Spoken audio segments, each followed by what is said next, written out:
శ్రీ త్వరగా కృష్ణకుమార్ గారి సాహిత్య వ్యాస సంకలన వ్యాసరత్నాకర 16వ భాగం 1/9/24. 3వ భాగం వారు పుస్తకం ప్రచురించిన పుస్తకంలో 3వ భాగంలో 3వ వ్యాసం కూడా ఇవ్వాలని చెప్పి వ్యాసదాస క్షేమేంద్ర మహాకవి జీవితం సిద్ధాంతం. దీన్ని డాక్టర్ రాంభట్ల పార్వతీశ్వర శర్మ గారు రాశారు. కవిత్వాన్ని విని అంతా ఆనందిస్తారు, కానీ ఆ ఆనందం దేని వల్ల కలుగుతుందో తెలుసుకునేవాళ్ళు అలంకారికులు మాత్రమే. అలంకార శాస్త్రంలో కావ్యానికి శోభను తెచ్చే లక్షణాల విమర్శ ఉంది. అన్నిటికంటే ముఖ్యమైన కావ్యాత్మ ఏది అన్న విషయంలో అలంకారికులలో అభిప్రాయ భేదాలు ఉన్న విషయం స్పష్టం. రసధ్వని అలంకార రీతి గుణ వక్రోక్తి అనుమాన సంప్రదాయాలు కావ్యాత్మను విస్తృతపరిచాయి. ఈ మార్గంలో కాశ్మీరుడైన క్షేమేంద్రుడు కావ్యంలో ఔచిత్యం చాలా ప్రధానమైందని, ఔచిత్యమే కావ్య జీవితమని ప్రతిపాదించి, కావ్యానికి రసం జీవితమైతే రసానికి కూడా ఔచిత్యం, రసానికి కూడా జీవితం ఔచిత్యం అని క్షేమేంద్ర కవి అభిప్రాయం. ఔచిత్యం లేకపోతే గుణాలు అలంకారాలు ఎన్ని ఉన్నా వ్యర్థమే అని, రసచర్వణ కూడా సాధ్యం కాదని ఆయన పేర్కొన్నారు. ఈ విషయాన్ని ఔచిత్య విచార చర్చ అనే గ్రంథంలో సవిస్తరంగా నిరూపించాడు కూడా. పూర్వ అలంకారికుడు చెప్పిన రసం, ధ్వని, అలంకారం మొదలైనవన్నీ ఉచితమైన స్థానాల్లో ఉండకపోతే, అంటే ఏది ఎంత మోతాదులో ఎలా ఉండాలి, అది వికారాలుగా కనిపిస్తాయని, తగిన స్థానాల్లో ఉంటే బంగారం మీద రత్నాల్లాగా ప్రకాశిస్తాయని క్షేమేంద్రుడు భావించాడు. అలంకారాలు శిరస్సు మీద, ఇతర అవయవాల మీద రసం హృదయంలో ఉండవచ్చు, కానీ ఔచిత్యం అనేది ప్రాణంలా కావ్యానికి శరీరమంతా వ్యాపించి ఉండాలని ప్రకటించి నిరూపించడంలో క్షేమేంద్రుడు అసమాన ప్రతిభ కనపరిచారంటారు రాంభట్ల. అనేక కారణాల వల్ల కవులు, పండితులు వాళ్ళ జీవిత విశేషాలను గ్రంథస్థం చేయకపోవడం చరిత్రలో తరచుగా కనిపిస్తూనే. అపూర్వమైన గ్రంథాలను అందించి భాషా సాహిత్యాలను పరిపుష్టం చేసిన కవిశ్రేష్ఠుల జీవితాలను రేఖామాత్రంగానైనా తెలుసుకునే ప్రయత్నం చేస్తూ ఊహాత్మక చిత్రణతో సంతృప్తి పడుతున్నారు. గ్రంథకర్తలు తమంతట తామే చెప్పుకున్న కొన్ని అంశాలు, వాళ్ళ గురించి సమకాలిక ప్రస్తావనలు, ఆ తదనంతర కవి పండితులు, విమర్శకులు చెప్పిన విషయాలే ఈ ఊహకు ప్రధాన ఆధారం. ఇంతకు మించి కొంతమంది కవుల జీవితాలను ఇదమిద్దమని చెప్పడానికి బలమైన కారణాలు, ఆధారం చరిత్రలో చాలా తక్కువ. క్షేమేంద్రుడి విషయం కూడా అదే పరిస్థితి. క్షేమేంద్రుడు క్రీస్తు శకం 11వ శతాబ్దంలో కాశ్మీర్లో ఉన్నాడు. అనంత భూపాలుడి కాలంలో తాను ఉన్నట్లు తన కవి కంఠాభరణం అనే దానిలో చివరనే చెప్పుకోరు. సంస్కృత ఆలంకారికులలో క్షేమేంద్రుడికి గల స్థానం ఉన్నతమైంది అని క్షేమేంద్రుడి గురించి శ్రీ జటావల్లభుల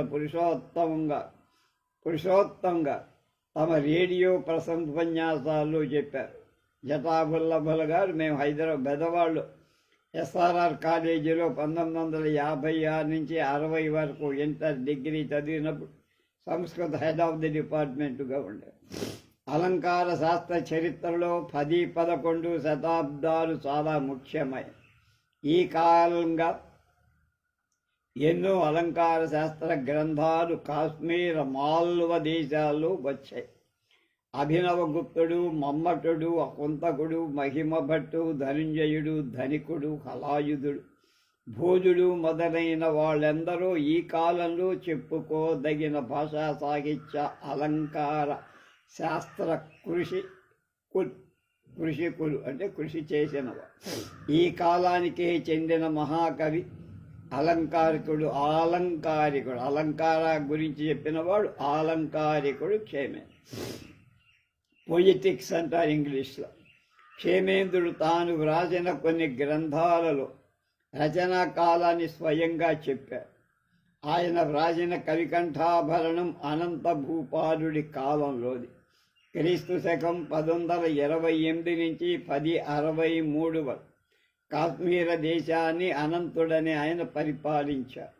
ఆ తర్వాత 63 నుంచి 89 మధ్య కాలంలో అనంతుని కుమారుడు కలశుడు అనేవాడు ఆస్థానంలో కూడా క్షేమేంద్రుడు ఉన్నారు.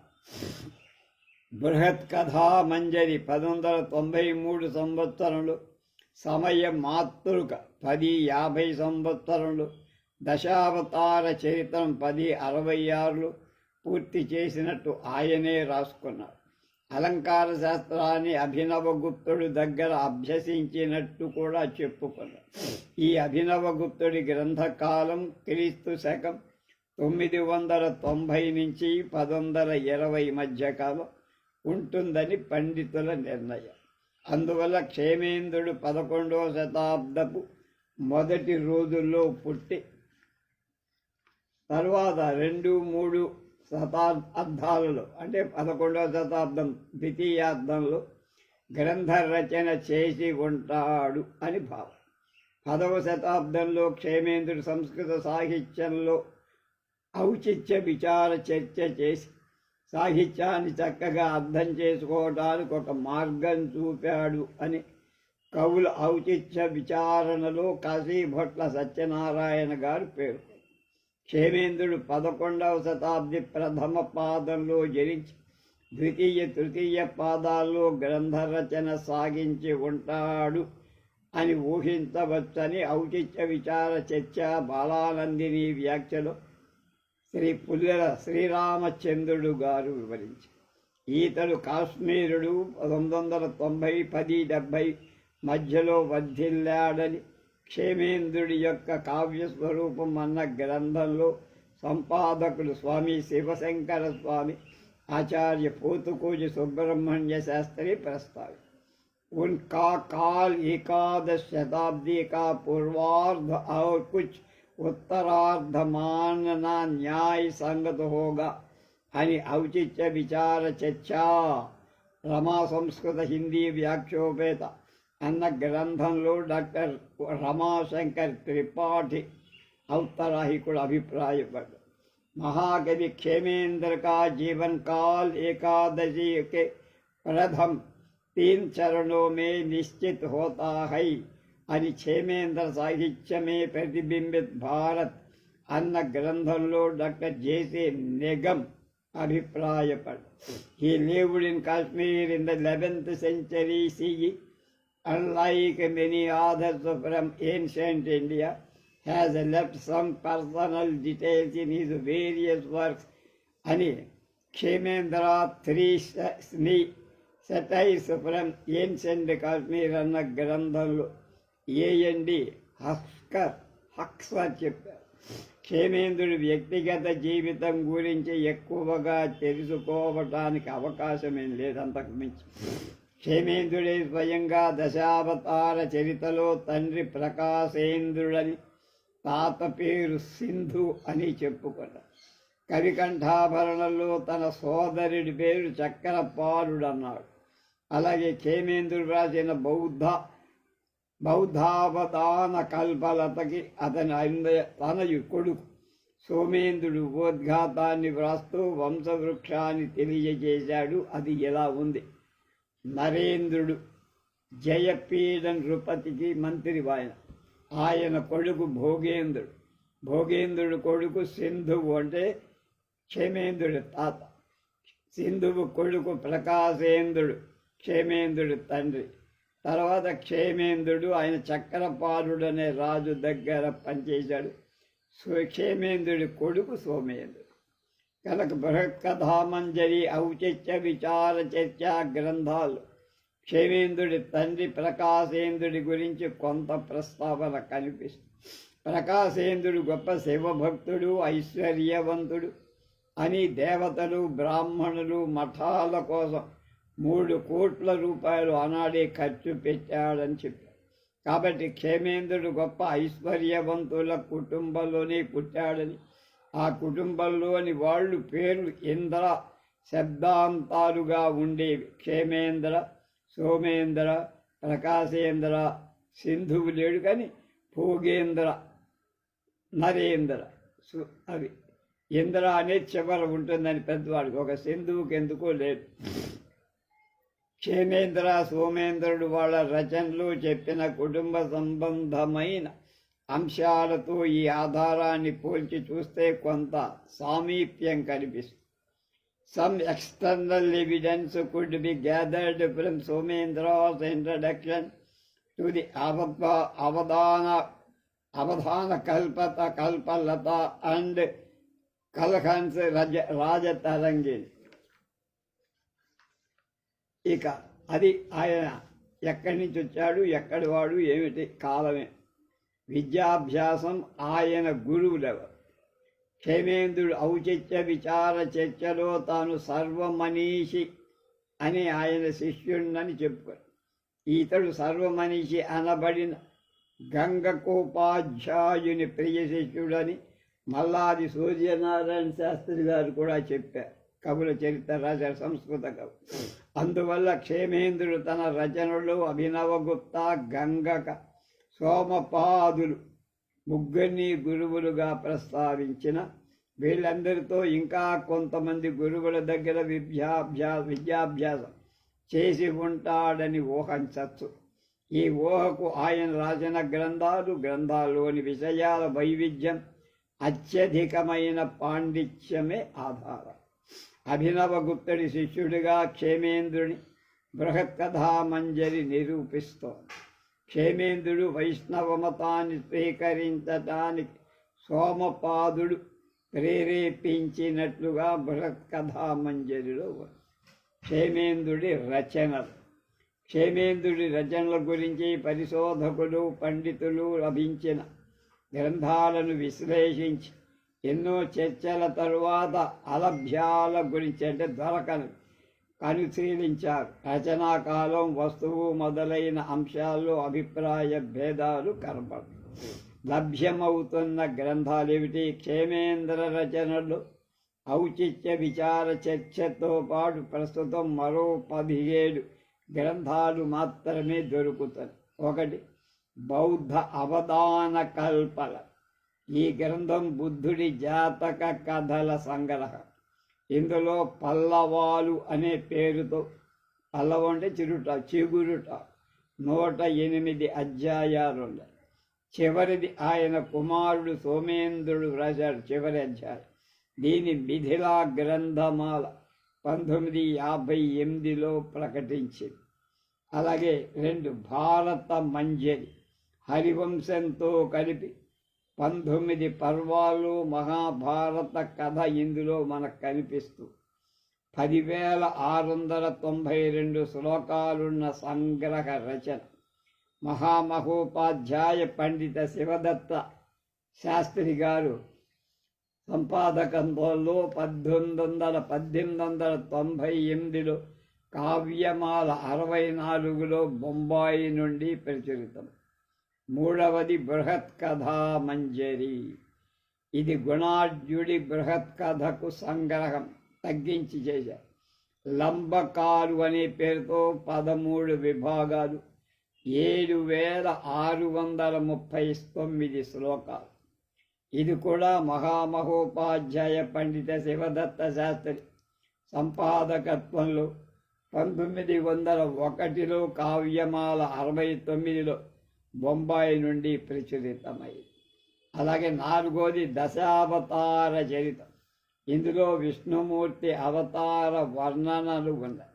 మత్స్యావతారం మొదలు కల్కి అవతారం వరకు 1764 శ్లోకాల గ్రంథం ఇది.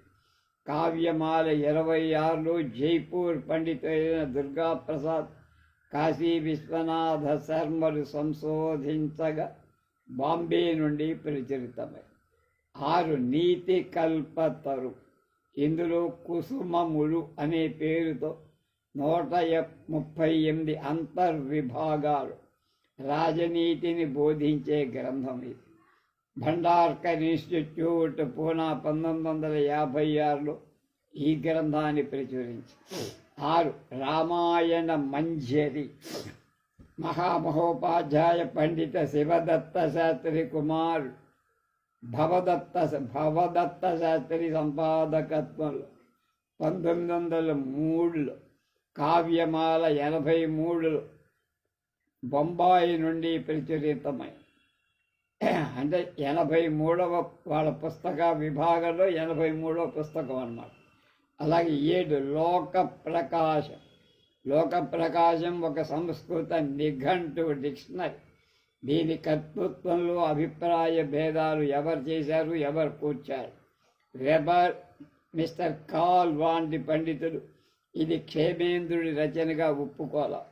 ఇందులో హిందువుల దైనందిన జీవితానికి సంబంధించిన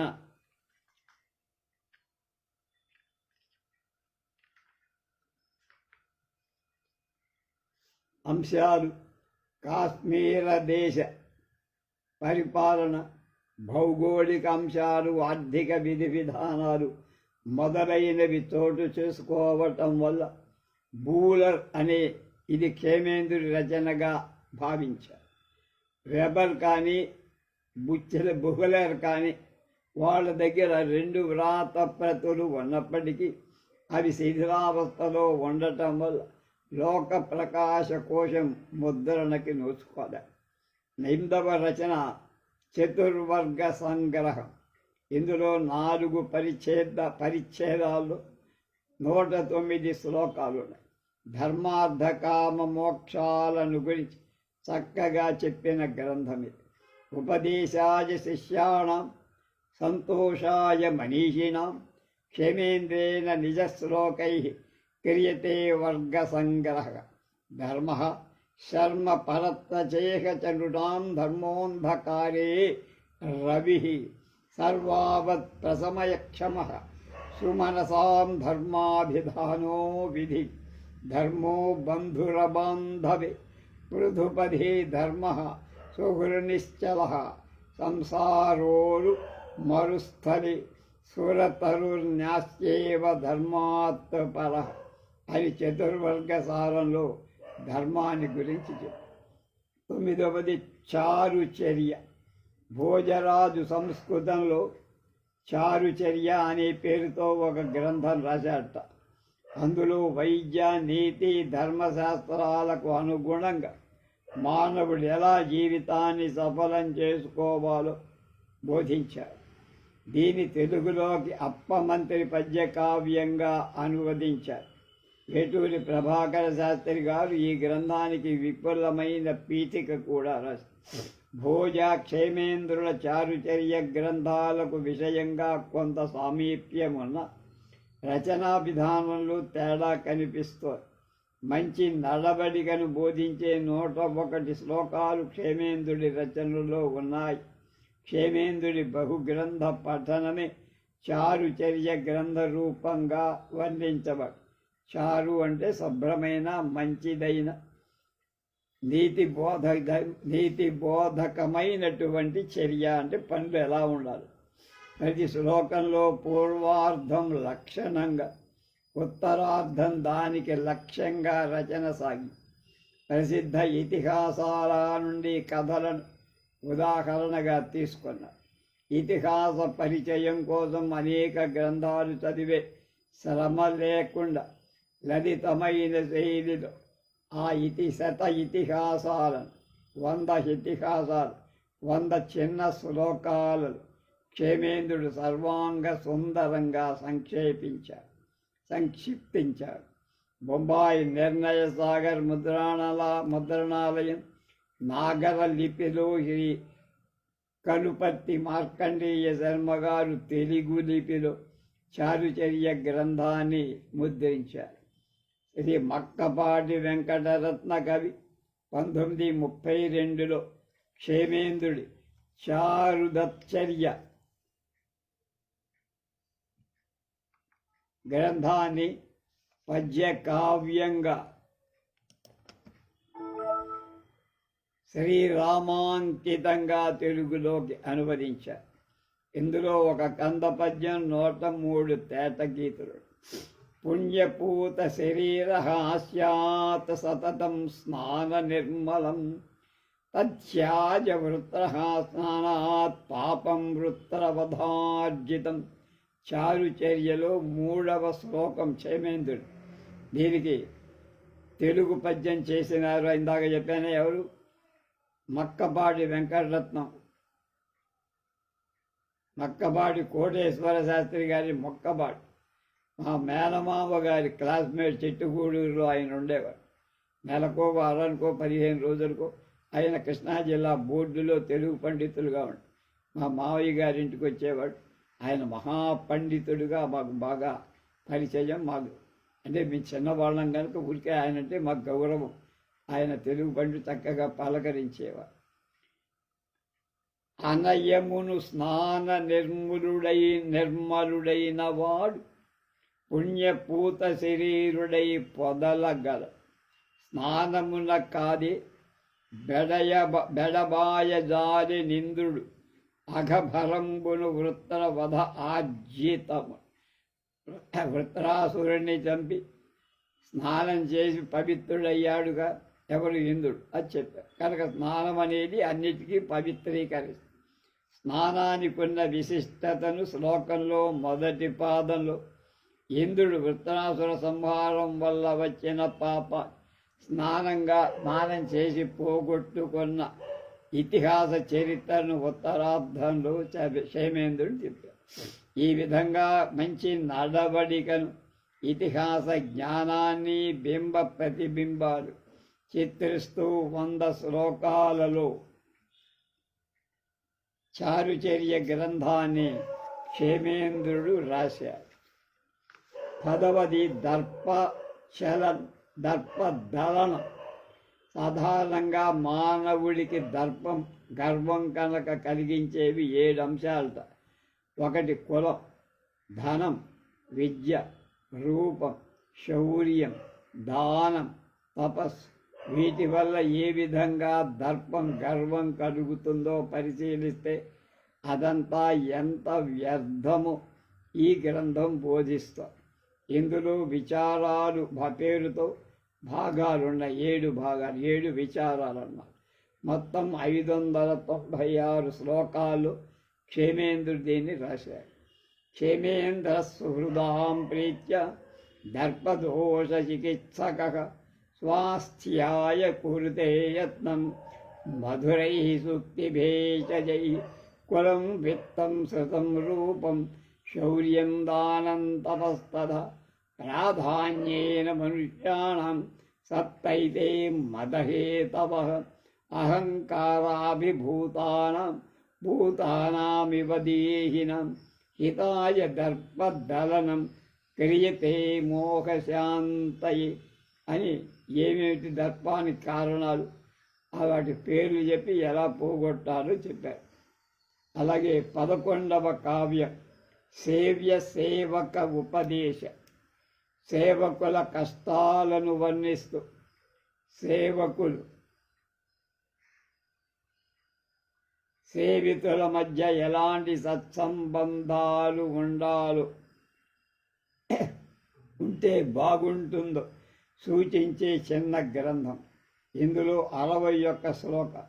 ఈ గ్రంథం క్షేమేంద్రుడి స్వాతంత్ర ప్రియత్వాన్ని బాగా వ్యక్తం చేస్తుంది.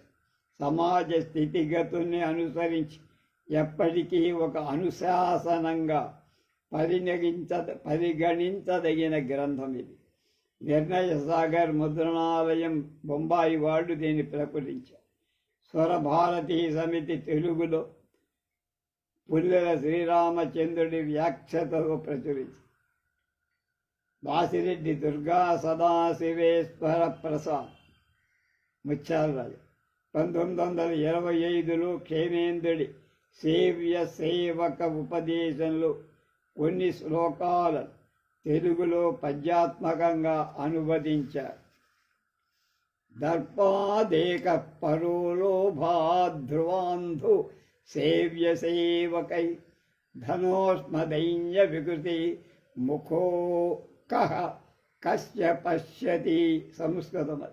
దర్పముననొక్కడింకలభ్యముననొకడు సేవ్య సేవకు తలిరు గురు జీర్ణ దృష్టులగుట ధనగర్వ వికృతిని ఆర్తి వికృతి నారయగ నేరరు అన్యోన్యమాననములా. వృత్యా జీవతి లోక సేవావృత్తిర్నిజైవ కేషాంచిత్ అస్థానే తీవ్రతరాని జ్ఞాతు తదద్ధినా సేవా. ఇది 60వ శ్లోకం. ఇందాక 3వ శ్లోకం. వృత్తి చేతనే జగము జీవించు నిజము, ఏరికో కొందరకి సేవ వృత్తి అగును. దాస్యమాస్థానమున తీవ్రతరమగుటన్ మనుటను ఎరుగుడి దాని బ్రాజ్ఞులు తెగువ మీర. దాస్యం అనేది రాజస్థానాల్లో ఉంటుంది. అది అర్థం. 12వ గ్రంథం శ్రేమేంద్ర కళా విలాసం. ఇందులో ఆర్యావృత్తంలో 557 శ్లోకాలు, 10 వర్గాలు. విష్ణు శర్మ వివరించిన నీతుల్లాగానే లోకల్లో ఉండే మోసాలను క్షేమేంద్రుడు తెలిపారు. ఇందులో మూలదేవుడని ఒక నేర్పరి వణిక్పుత్రుడికి చెబుతున్నట్లుగా సమాజంలో బాగుపడాల్సిన వాళ్ళందరి ఒక చేతి పుస్తకంగా, అంటే మనం ఏమంటే హ్యాండ్ బుక్ అంటాం, ఉండేట్లుగా ఉపదేశాలు చేశారు. క్షేమేంద్రుడికి లోకానుభవం పూర్తిగా ఉంది అనటానికి ఈ గ్రంథం సాక్ష్యం.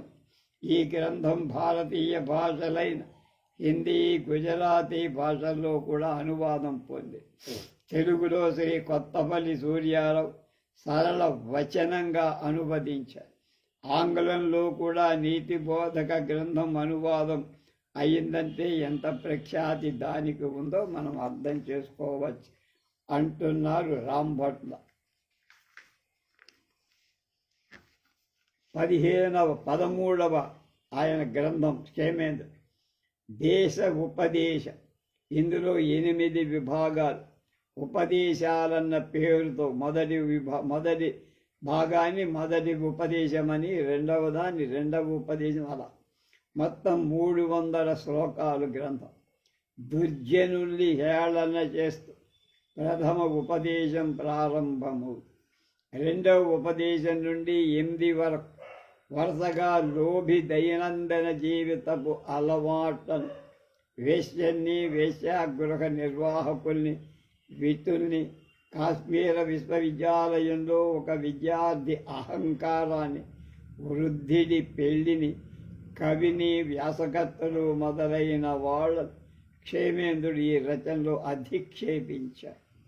అలాగే 14వ రచన నర్మమాల. ఇందులో పరిహాసాలు అనే పేరుతో 3 విభాగాలు ఉన్నాయి. మొదటి అధ్యాయం, రెండవ అధ్యాయం కాకుండా మొదటి పరిహాసం, రెండవ పరిహాసం, మూడవ పరిహాసం. 386 శ్లోకాలున్న గ్రంథం. ఈ గ్రంథంలో క్షేమేంద్రుడు తన కాలం నాటి ఉద్యోగములు ఎలా ఉన్నాయి వాటిని తీవ్రంగా అధిక్షేపించి అముద్రితంగా ఉన్న వ్రాత ప్రతిని పరిష్కరించి కాశ్మీర్ రీసెర్చ్ డిపార్ట్మెంట్ పూనా వాళ్ళు 1923లో ఈ గ్రంథాన్ని ప్రచురించింది.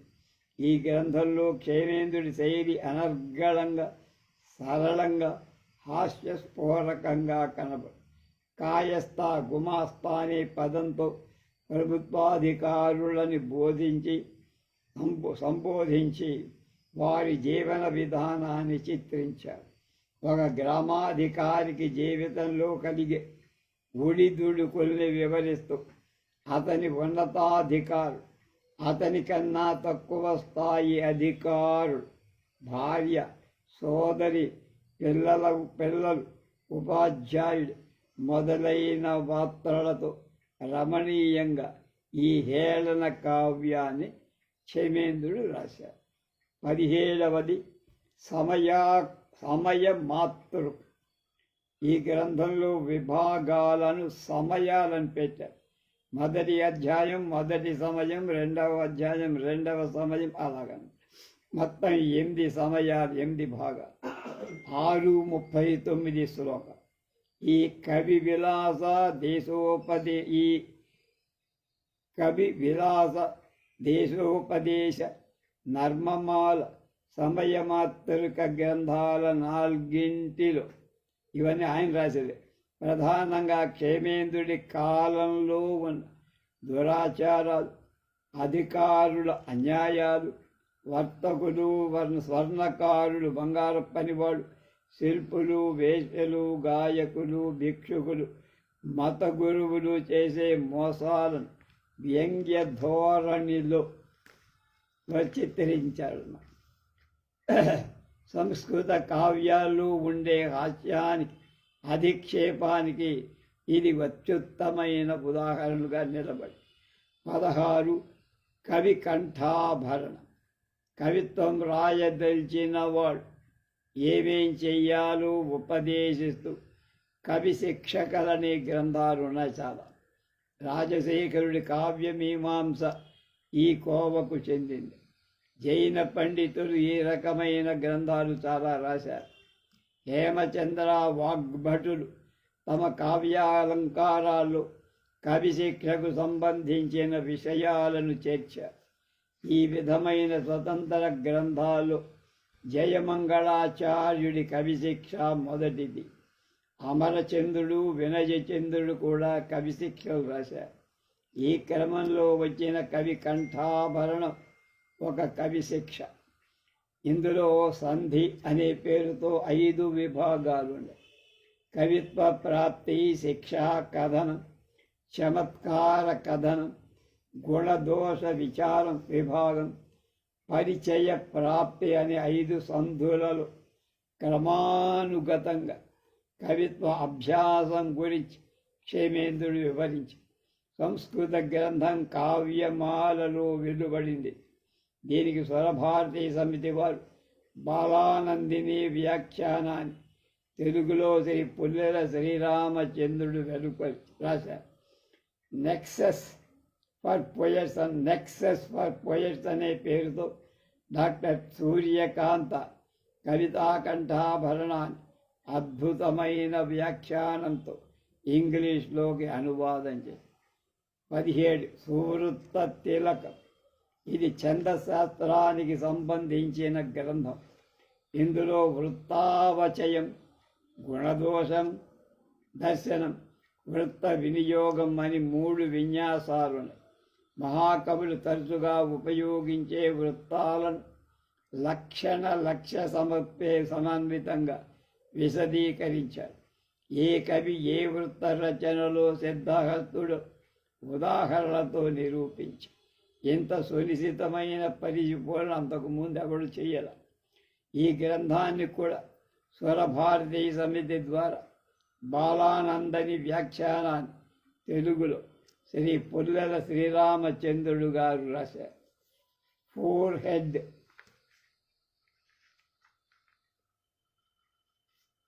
హెడ్ మార్క్ ఆఫ్ 5 మీటర్స్ అన్న పేరుతో డాక్టర్ సూర్యకాంత సువృత్త తిలక గ్రంథాన్ని ఇంగ్లీష్లోకి అనువాదం. అవి 17 గ్రంథాలు ఆయన రాసినవి.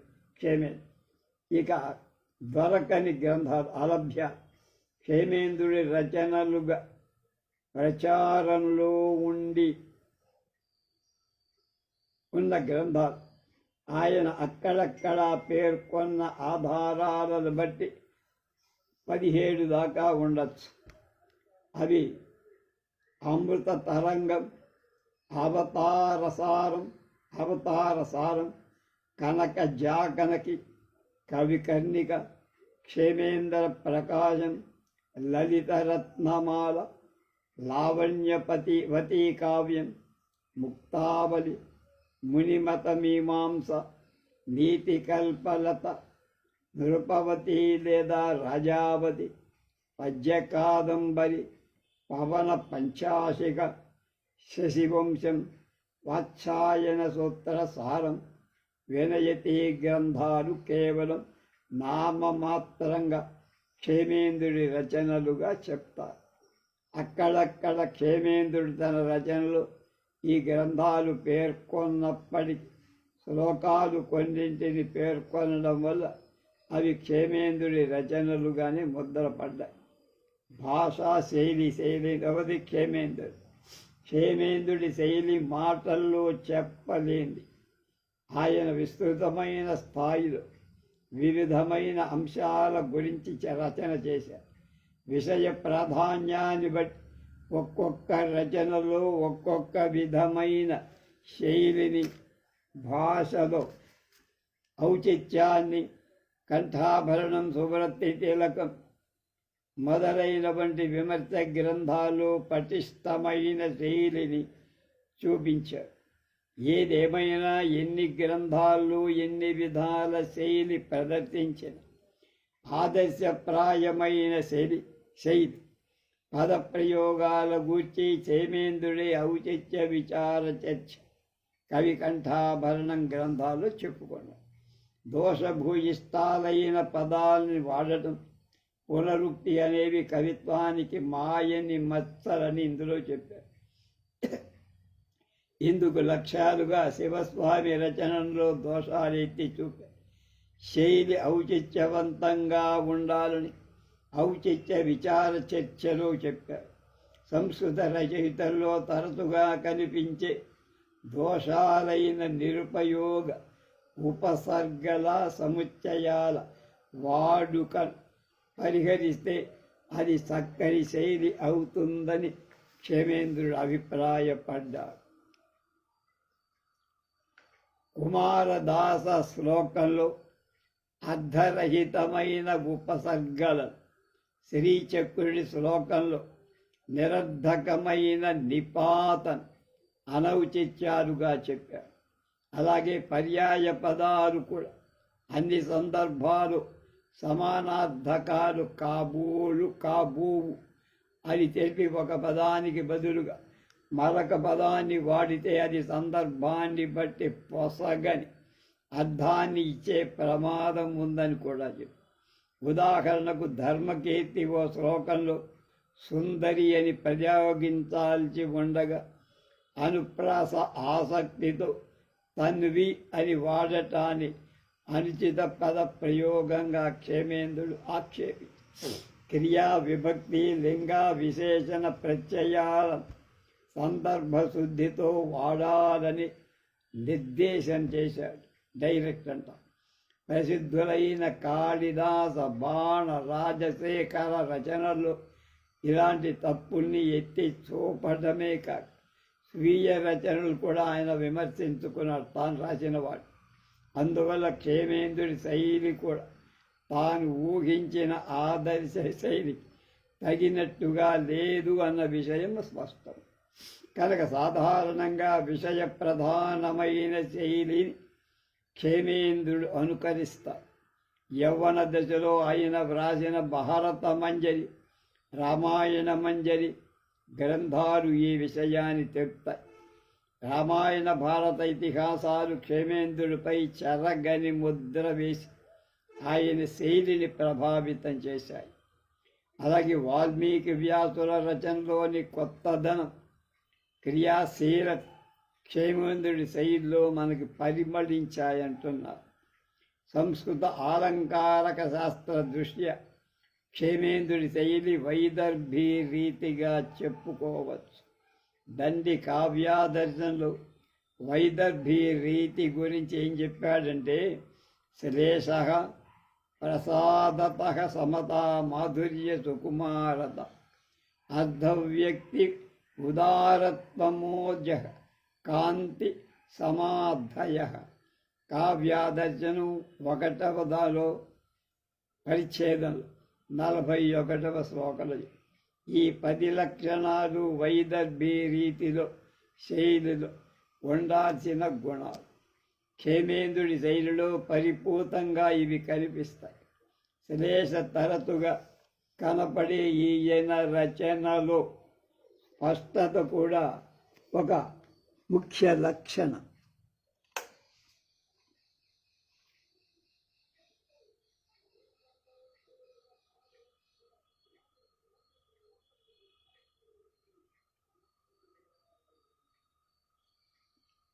వైదర్భీ రీతిని గురించి ఆయన శ్లేష ప్రసాద సమత మాధుర్య సుకుమారత అర్ధవ్యక్తిరుదారత్వమోజ ఉదారత్వమోజ కాంతి సమాధయ. కావ్యదర్శనంలో ఈ 10 లక్షణాలు వైదర్భీ రీతిలో ఉండాల్సిన గుణాలు. క్షేమేంద్రుడి శైలిలో పరిపూతంగా ఇవి కనపడతాయి. శ్లేష తరచుగా కనపడే ఈయన రచనలు స్పష్టత ఒక ప్రముఖ లక్షణం. సమత, మాధుర్యం, సౌకుమార్యం మొదలైన గుణాలతో పాటు భావ వ్యక్తీకరణలో స్పష్టత, వేగం, సొగసు, సమాధి, ఉదారత్వాలు కూడా ఈ రచనలో అపారంగా ఉన్నాయి. క్షేమేంద్రుడి రచనను పరిశీలిస్తే పదజాలంపై ఆయనకున్న పట్టేమిటో తెలుసు. సందర్భ శుద్ధితో పదాలను ఉపయోగించడంలో క్షేమేంద్రుడు సిద్ధాంత. వస్తు వర్ణనలలో దిట్ట. బౌద్ధావధాన కల్పరత అనే గ్రంథంలో గౌతముడు చూస్తున్న స్థితిపై కాలుతున్న పార్థివ దేహాన్ని క్షేమేంద్రుడు వివరించిన పద్ధతి ఒక అద్భుతం అంటున్నాడు. సమయమాతృకలో కథానాయిక సందర్శించిన వివిధ ప్రదేశాల చిత్రాలు చాలా స్పష్టంగా వాస్తవానికి దగ్గరగా ఉన్నాయని కీర్త్ అనేటువంటి పండితుడి అభిప్రాయం ప్రకారం క్షేమేంద్రుడి రచనలో ఉత్సుకతతో కూడిన నవీనత్వం ఉంది అన్నారు. చమత్కారం, హాస్యం లాంటి వాటిలో క్షేమేంద్రుడికి అభిరుచి ఉంది. భవభూతి మొదలైన కవులు వ్యక్తీకరించిన విధంగా లోతైన భావాలను క్షేమేంద్రుడు వెలిబుచ్చల. జీవితంలో చింతనాత్మక పార్శ్వం కంటే సులభతర పార్శ్వం వైపే క్షేమేంద్రుడు మొగ్గు చూపారు. సంస్కృత కవులు, నాటకకర్తలు వాళ్ళ రచనలు హాస్య ఉత్పత్తికి ఆధారం ఎక్కువగా తిండిపోతుని, తిండి మీద అతన్ని స్మరింపజేసే అంశాలనే తీసుకున్నారు. కానీ భాసుడు ఈ పరిధిని విస్తృతపరిచిన ఆ తరువాత తరం వాళ్లలో కొందరు మాత్రమే భాసుడిని అనుకరించి ఈ తోవలో క్షేమేంద్రుడి శైలిలో వ్యంగ్య ప్రధానమైన హాస్యం కలిగి చరితార్థయుక్తమైన హాస్యం నిండిన ఏళన కావ్యాలే నర్మమాల, కళావిలాస, దేశోపచార గ్రంథాలు క్షేమేంద్రుడి రచన. ప్రసిద్ధమైన ఈ రచనలు క్షేమేంద్రుడి హాస్యప్రియత్వాన్నే స్పష్టం చేస్తాయి. మిగిలిన సంస్కృత రచనల కంటే భిన్నంగా సమాజంలోని దుష్పరిణామాలను చాలా దగ్గరగా పరిశీలించిన ద్రష్ట క్షేమేంద్రుడు అంటున్నారు. అందుకే చిట్కా వైద్యులైన అజ్ఞాన జ్యోతిష్యులు అయిన గ్రంథాలు హాస్యరసావిష్కరణ కథావస్తువులుగా మారారు. క్షేమేంద్రుడి కొన్ని రచనలు అధ్యయనం చేస్తే నైతిక సంస్కరణ, చెడు ప్రభావాన్ని సమాజంలో రూపుమాపటం లాంటివి ఈయన ఆశయాలుగా కనిపిస్తాయి. ఇందుకు క్షేమేంద్రుడు ఎడిసన్ అనేటువంటి ఆంగ్ల కవి రచయిన సూత్రాన్ని వాడాడు. మానవుల్ని వాళ్ళ నడతను వ్యంగ్య ధోరణులు ఐరన్ అంటారు వెక్కిరించడమే ఇందులో సూత్రం. మానవుల్లోని బలహీనతలను ఎత్తి చూపి ఎద్దేవా చేయటం క్షేమేంద్రుడి ఏడన ప్రధానమైన రచనలు ఎక్కువగా. ఇందుకోసం క్రియాశీలత, నిర్మాణాత్మకత ఆయన ఎంచుకున్న మార్గాలని చెప్పుకోవాలి. మార్పు కోసం అభిలషించిన వాళ్ళలో ముఖ్యుడైన క్షేమేంద్రుడు తన కళా విలాసమనే గ్రంథంలో 10వ ఆశ్వాసం దీనికి నిదర్శనంగా ఆవిష్కరించారు. సంస్కృత రచనల్లో ఎక్కువ ఆదరణ పొందినటువంటి లక్షణం అలంకారాల వాడుక. అవి పై ఆడంబరాలు మాత్రమేనని క్షేమేంద్రుడి ఉద్దేశం. కావ్యాలు అలంకారాలను గుణాలను విచ్చలవిడిగా ప్రయోగించటం కంటే సముచితంగా వాడడాన్ని ఆయన సమర్థించారు. కావ్యంలో వ్యర్థంగా అలంకారాలు వాడకూడదని, సరళమైన పదప్రయోగాలు ఉండాలని క్షేమేంద్రుడు వాంఛించాడు. కాళిదాసు ఉపమానాలు సుబంధుడి శ్లేషల్లాగా ఆహ్లాదంగా ఉండి క్షేమేంద్రుడి పదప్రయోగం ఉంటుంది, కానీ ఆడంబరం కనపడదు. క్షేమేంద్రుడి శైలిలో ఛందో వైవిధ్యం స్పష్టం. సమాసైర్లఘువృత్తానాం లఘువృత్తానాం అసమాసై మహీయసాం అని సమాసాలు ఉపయోగించే చోట చిన్న వృత్త, సమాసాలు వాడని చోట పెద్ద వృత్తాలు అందంగా ఉంటాయని. ఉత్తమ కవుల ఉపయోగం బట్టి వృత్తాలకు కొన్నిసార్లు అందం వస్తుందని సువృత్త తిలకం అనే గ్రంథంలో చెప్పారు. ఏ వృత్తాలను ఎలా నడిపిస్తే స్వభాయమానంగా ఉంటాయో క్షేమేంద్రుడికి స్పష్టమైన అవగాహన. ఉదాహరణకు శార్దూలంలో పూర్వార్ధంలో పాదాలు విడిగా ఉండి ఉత్తరార్ధంలో దీర్ఘ సమాసాలతో ఉంటే అందంగా ఉంటాయన్నారు.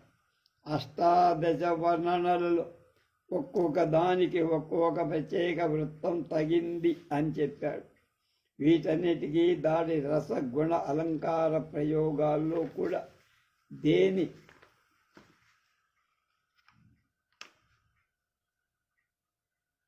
ఏ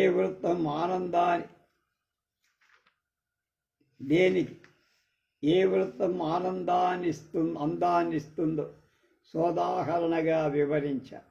విషయ ప్రాధాన్యాన్ని అనుసరించి వృత్త నిర్దేశం ఉండాలని క్షేమేంద్రుడి మతం. అలాగే అభిమతం కూడా ఆకారం విసర్గ మొదలైన అక్షరాలు పాదంలో ఆది మధ్య అంతాలుగా ఏ సందర్భాల్లో ఉండొచ్చు, ఎక్కడ ఉండకూడదు అనే విషయాలు కూడా శ్రవ్యత దృష్ట్యా ఆయన చెప్పారు. ప్రాచీన కవులు వివిధ వృత్తాలు ఉపయోగించిన ఒక్కొక్కరు ఒక్కొక్క ప్రత్యేక వృత్తం నడిపించటంలో ఆసక్తి ఎక్కువగా కనపరచారనే విషయం విదితం. భారవి, వంశస్థ, అభినందుడు, అనుష్టుప్, రత్నాకరుడు వసంత తిలకం, భవభూతి శిఖరిణి, కాళిదాసు మందాక్రాంతం, రాజశేఖరుడు శార్దూలం రాయటంలో ప్రసిద్ధం. కవులు వాళ్ళకిష్టమైన వృత్తాలను నడిపించటంలో దిట్టతనాన్ని కనబరుస్తూ వాళ్ళకి మాత్రమే పరిమితం కాకుండా వృత్త వైవిధ్యాన్ని సమర్థంగా ప్రదర్శించాలని క్షేమేంద్రుడు ఉద్బోధించాడు. ఇదే మార్గంలో నడిచి తాను ఎన్నెన్నో గ్రంథాలు వివిధ రకాలైన వృత్తాలను తగినట్లు ఉపయోగించి మహాకవిగా కీర్తికెక్కారు. ఇప్పటిదాకా ఛందస్సుల మీద వాటి మీద. ఇప్పుడు ఔచిత్య చర్చ ఎలా చేశాడు, ఔచిత్యానికి ఎంత ప్రాధాన్యత ఇచ్చాడు, ఆ గ్రంథం నేపథ్యం ఏమిటి, ఇనేటి విషయాలన్నీ రేపు మనం తెలుసుకుందాం.